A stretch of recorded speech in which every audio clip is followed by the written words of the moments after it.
Halo sobat-sobat semua, kembali lagi di channel Behold. Kali ini saya akan melanjutkan merangkum alur cerita film Pokemon Diamond and Pearl Sinolic Victor dengan tersisa masing-masing satu badge dan ribbon lagi. Baik itu Satoshi dan Hikari akan memperjuangkannya mati-matian, sementara Takeshi lebih memilih mensupport mereka berdua saja. Sehari sebelum Pokemon kontes dimulai, Hikari dan kawan-kawan tiba di Daybreak Town. Setibanya di halaman kontes, Hikari yang awalnya berniat berlatih tiba-tiba jatuh tersungkur setelah melihat ada Blazel dan Minun, membuat teman-temannya kebingungan tentang apa yang sebenarnya terjadi. Urara yang merupakan pemilik dari dua Pokemon itu dan juga yang pernah dikalahkan oleh Hikari, ternyata hanya tinggal mengumpulkan satu badge lagi, sama seperti Hikari. Namun kali ini ia optimis akan menang karena yakin akan kemampuan Pokemonnya. Hikari bergetar ketika didekati Blazel dan Minun. Akibatnya rambut Hikari berdiri tegak. Tidak sanggup melihat penampilannya, ia pun langsung ambruk. Tim Rocket menyaksikan dari balik semak-semak. Dengan bekerja sama, Tim Rocket berharap mereka bisa memenangkan Pokemon kontes kali ini. Bangun-bangun, Hikari sudah berada di Pokemon Center. Ia memastikan apakah rambutnya sudah kembali normal. Satoshi dan Takeshi lalu menyuguhkan susu agar Hikari lebih tenang. Pelan-pelan ia pun menceritakan mengapa bisa takut dengan Blazel dan Minun. Kembali ke saat Hikari masih TK, Hikari dan kawan-kawan diminta untuk menjaga Blazel dan Minun, dari mulai memberi makan dan minum serta membersihkan ruangan tempat tinggalnya. Hikari lalu dimarahi teman-temannya karena tidak mengerjakan tugasnya dan malah bermain-main bersama dua Pokemon itu. Di saat ia menggendongnya, Hikari disetrum yang menyebabkan rambutnya berdiri tegak. Sesampainya di kelas, ia mendapat julukan Pikari dan diejek karena rambutnya yang berdiri tegak secara terus-menerus. Hal itulah yang menyebabkan Hikari takut sekali dengan Blazel dan Minun. Tapi Satoshi dan Takeshi yang mendengarkannya malah tertawa dibuatnya. Tak jauh dari situ, Urara yang menguping pembicaraan mereka juga tak sanggup menahan tawa. Singkat cerita, Pokemon kontes akan segera dimulai. Hikari mempersiapkan Piplup yang akan tampil hari ini. Urara lalu mengganggunya dengan memerintahkan Blazel dan Minun mendekat, agar Hikari kehilangan konsentrasi. Musashi yang menyaksikan pertengkaran itu merasa ini adalah kesempatan untuk memenangkan kontes ini. Begitu namanya dipanggil, ia langsung mengeluarkan Carnivine. Lalu setelahnya meniup seruling agar Sevifire keluar dari mulut Carnivine. Penampilan yang cukup aneh tapi berhasil menyita perhatian semuanya. Melewati beberapa peserta, akhirnya tiba giliran Hikari memilih Piplup dan Pachirisu untuk tampil di hadapan para penonton. Combo Bubble Beam dan Ice Beam-nya mendapat respon positif dari para juri. Sementara itu, Urara juga tidak mau kalah, dan ia memilih Gabite dan Jigglypuff untuk tampil. Penampilan yang sangat memukau dimainkan untuk membuktikan bahwa ia telah banyak berkembang. Satoshi dan Takeshi menghampiri Hikari, meyakinkan penampilannya sangat bagus sekali. Meskipun begitu, Urara juga tidak kalah bagusnya dari Hikari. Kemudian diumumkan siapa saja yang berhak lolos ke babak berikutnya. Baik itu Hikari, Urara, dan Musashi, semuanya lolos ke babak selanjutnya. Sayangnya bagi Hikari, ia tidak akan bisa lolos dari Blazel dan Minun yang masih akan digunakan oleh Urara. Singkat cerita, masih dengan sistem double performance, Urara dipertemukan dengan Musashi, di mana Pokemon yang dimainkan antara lain Blazel, Minun versus Sevifire dan Yanmega. Jurus yang dilancarkan Sevifire dan Yanmega bisa di-counter, yang malah mengakibatkan poin Musashi berkurang. Selanjutnya, Blazel dan Minun combo Spark Helping Hand, membuat Sevifire dan Yanmega cukup kewalahan. Hingga pada akhirnya Pokemon-Pokemon Musashi sudah tidak sanggup lagi bertarung. Urara yang memenangkan pertandingan ini. Musashi sangat kecewa hingga tubuhnya berubah menjadi pucat. Sementara bagi teman-temannya hal ini sudah biasa terjadi. Kemudian setelah melewati beberapa peserta lagi, Hikari menggunakan Mamoswine dan Cyndaquil dalam pertandingannya. Hikari mencoba combo yang baru ia pelajari beberapa hari lalu, yaitu Flame Ice. Akan tetapi saat akan menghit, lagi-lagi Flame Ice-nya meleleh. Walaupun pada kenyataannya jurus itu tetap menghit lawannya. Hikari harus menyempurnakan jurus itu kalau ingin menang Pokemon kontes. Hikari lalu melatih jurusnya lagi. Satoshi dan Takeshi terus mensupportnya. Sementara itu Urara diam-diam memperhatikan dan sadar bahwa ia yang akan mengendalikan jalannya pertandingan. Hikari dan Urara berjuang dengan sangat keras sampai mereka dipertemukan di babak final. Di backstage keduanya berdebat bahwa masing-masing menginginkan kemenangan. Kedua peserta telah siap di posisi masing-masing. Hikari mempercayakan sepenuhnya kepada Mamoswine dan Cyndaquil untuk melawan Pokemon yang ia benci. Ibunya yang menonton pertandingan mendoakan semoga semua urusan anaknya lancar-lancar saja. Langsung saja Hikari merintahkan Mamoswine menelan Ice Shard agar duri-durinya tumbuh. Setelahnya Cyndaquil melapisinya dengan sweep. Lalu Mamoswine menerjang dengan tap down. Meski luput, jurus yang dilancarkan Hikari mengurangi poin Urara. Untuk membalasnya, Plusle dan Minun melancarkan Encore, yang selain menghit telak juga sangat merugikan bagi Hikari. Karena efek dari jurus itu, Pokemon Hikari jadi tidak mau menurutinya lagi, dan malah menyerang tanpa memperdulikan perintahnya. Satoshi, Takeshi, serta tim Rocket tidak menyangka Urara bisa menekan Hikari sejauh ini. Sepanjang pertandingan, Mamoswine dan Cyndaquil dihajar habis-habisan dan tidak bisa menghindar sama sekali. Akibat serangan yang dilancarkan terus-menerus, rambut Hikari jadi kacung. Seakan dibuat malu, Hikari mencoba menyembunyikan rambutnya. Namun Satoshi mengingatkan pertandingan masih belum berakhir. Hikari juga melihat Pokemonnya masih belum menyerah.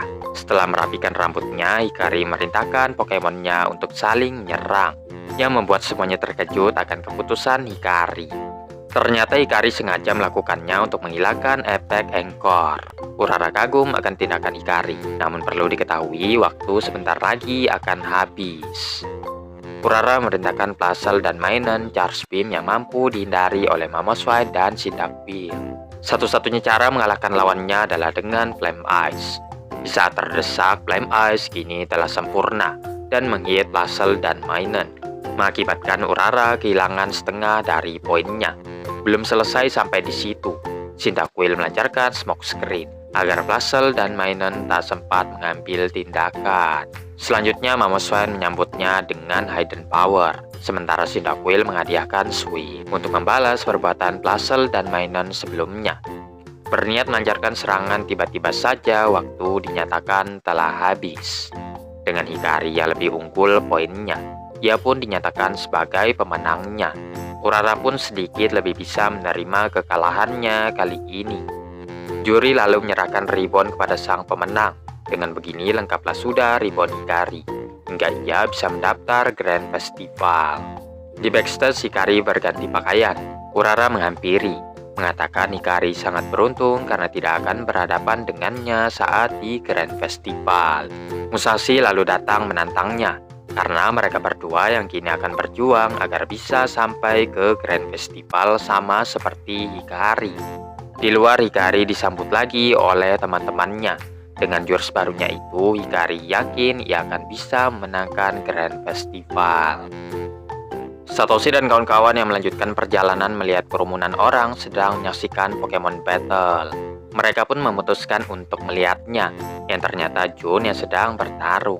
Empoleon versus Motim berlangsung sangat seru, dan diakui Empoleon itu telah jauh berkembang semenjak pertemuan terakhir antara Satoshi dan Jun. Setelah pertarungan singkat, akhirnya Jun memenangkan pertarungan itu. Jun yang menyadari ada teman-temannya menonton, lalu mendekat untuk menyapa mereka. Sambil bersantai-santai, Jun menanyakan tentang latihan Draco Meteor Gible. Yang dijawab Satoshi bahwa latihannya kurang berjalan lancar. Mendengar hal ini, Jun sangat kecewa. Satoshi tidak akan pernah bisa mendaftar Sinnoh League. Kalau mengajari Pokemonnya saja, ia tidak mampu.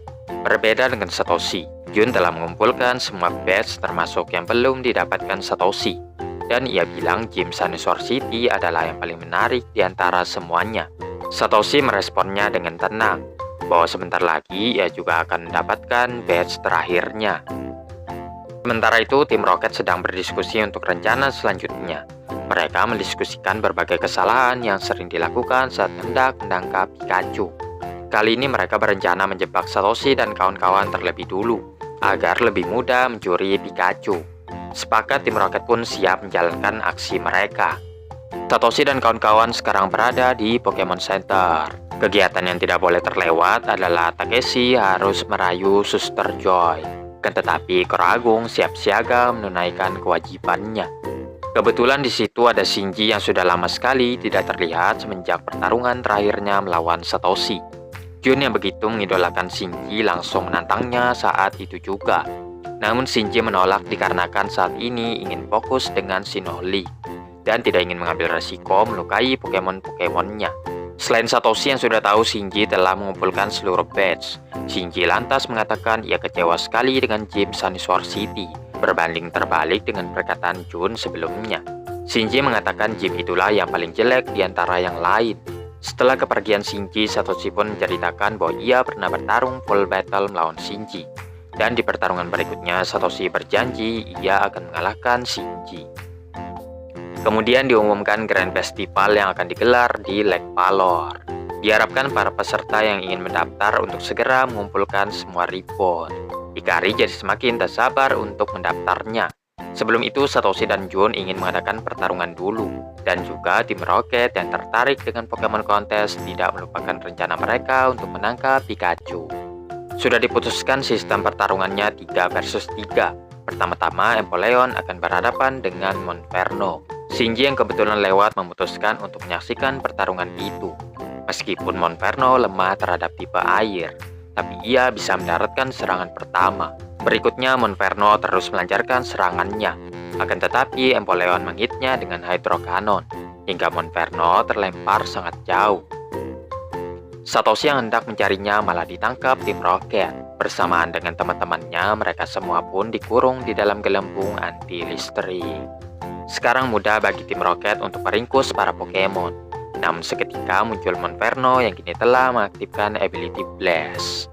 Satoshi yang mencoba menghentikannya pun dipukul mundur olehnya. Saat tim Rocket berupaya menangkapnya, Monferno menghajar tim Rocket tanpa ampun. Hingga akhirnya rencana mereka berakhir dengan kegagalan. Dengan menghilangnya tim Rocket, robot yang tanpa kendali akan roboh dengan masih ada Pokemon di dalamnya. Shinji segera merintahkan Electabuzz menahan robot itu. Namun Monferno yang masih mengamuk malah menyerang robot itu sehingga semakin sulit Electabuzz menahannya. Satoshi lalu memeluk Monferno berharap ia mau mendengarkannya lagi. Bersumpah bahwa mereka berdua telah berjanji akan menjadi kuat bersama-sama. Saat Electabuzz sudah tidak tahan lagi, Monferno yang sudah kembali tenang menahan robot itu. Tanpa diduga, Monferno kini telah berevolusi menjadi Infernape, berhasil menyelamatkan teman-temannya. Shinji mengatakan bukan hanya Monferno telah berhasil menguasai Blast, namun juga kini mengevolusikannya menjadi Infernape. Satoshi lalu berterima kasih karena Shinji hadir di saat-saat genting. Shinji akan menunggu pertandingan mereka di Sinnoh League, di mana di sana keduanya akan mengeluarkan seluruh kemampuannya demi menyelesaikan apa yang telah mereka mulai. Dengan adanya Infernape, semakin besar harapan Satoshi untuk mengalahkan rivalnya itu.